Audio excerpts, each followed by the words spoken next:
The amount of experience that you've garnered at Piper in marketing, and this has been probably the biggest sore point we have with the LSA community, is that the marketing of LSA has been at best abysmal, by and large, and in many cases amateurish, if it existed at all, and nobody really knows about what it is, what it should be, where it goes, and so forth.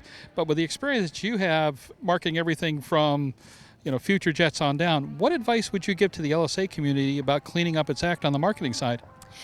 I think it's tough sometimes because marketing, if you look at it from a more traditional standpoint, can be really expensive. And I think that's what a lot of these organizations struggle with, is just the cost. But you know what? I think with the internet and with social media, there's so many more opportunities now that aren't terribly expensive.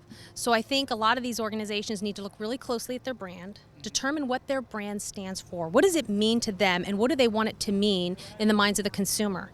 And then once they get a hold of that, use that to kind of catapult their product and their companies into the marketplace. But I think they need to, use the tools that are available to them that aren't terribly cost prohibitive, and get the word out there. But again, also being good stewards of the LSA marketplace, as you suggested, we don't want them running amok. They need to just be good stewards of the LSA market segment and not just think about their product when they're marketing, but think of what they can do to motivate buyers to get into this segment and also promote the industry at that level.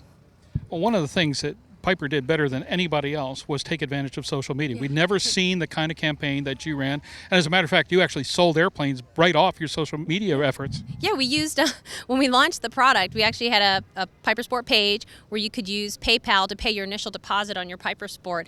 And we first did the show here, and we didn't see anything. And we thought, maybe we were wrong. No one's going to do that.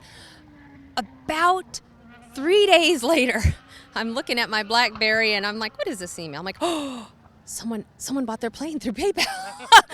And it was like 5 a.m. I couldn't believe it. And so after that, it really gained momentum, and we saw more and more people kind of taking that kind of transaction to make their deposit on their PiperSport.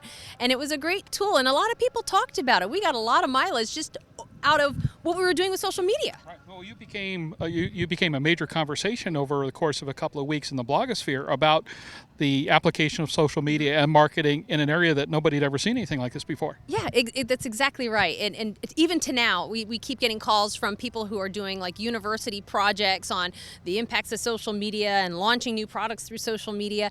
And we actually won some awards. We were nominated for some other large awards with very large companies, not in the aviation industry, but I know Klondike Bars was one of them, Coca-Cola was one of them. We competed with several other big companies for our campaign that we did specifically for the PiperSport. But of course, from the PiperSport, we then branched out to other pages within Facebook and of course Twitter. We have one that's for Piper Aircraft in general, which is quite popular. We have one for the Altair that's really popular. And over time, we'll continue to use those. It's a great way to get information out quickly and also dispel rumors. It's a great tool. So we would expect to see more social media and social networking applications in the marketing department of Piper for the rest of the line. Certainly that is our goal, yeah. Well, no, it was brilliant stuff at the time, and it was kind of fun at that particular time because nobody had ever seen it, but two, it was just out of the blue. There was no, hey, watch us, we're going to do something, and you just showed up, you did it, and holy smokes, it worked. It really did. And we are really fortunate because what's really behind all of this is we actually have a board member named Michael Kolowich who has a vast amount of experience in social media and social networking. Very sharp guy. Incredibly smart. And when it came time to launch this product, called him on the phone and said, I think this product is really well suited for that kind of application. What do you think? And he said, absolutely. And he helped us all along the way and really provided us with some great insight, some great guidance on how to do things right but be effective in using those tools. And he continues, of course, to guide us and give us suggestions. And we've been incredibly fortunate to have someone that had that level of experience to guide us through the use of social media.